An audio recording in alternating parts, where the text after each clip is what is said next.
শংকৰ 573তম শ্ৰীমন্ত শংকৰদেৱ জন্মোৎসৱৰ বাপুজীনগৰ বৰনামঘৰ সজ্জনত বাপুজীনগৰ ৰাইজৰ সহযোগত আয়োজন কৰিছে দুদিনীয়া কাৰ্যসূচীৰে।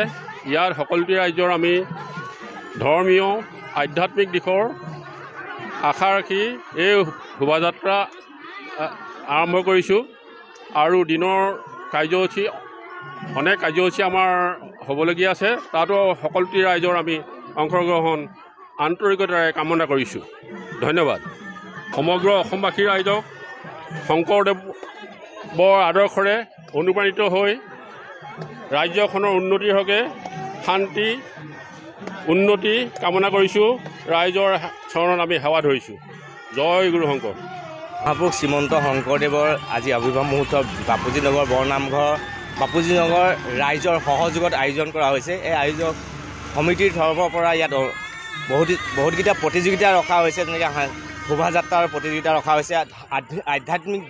আধ্যাত্মিক ৰূপে যি শংকৰদেৱৰ সৃষ্টি, সেই সৃষ্টি আমি প্ৰতিফলিত কৰিব বিচাৰিছোঁ।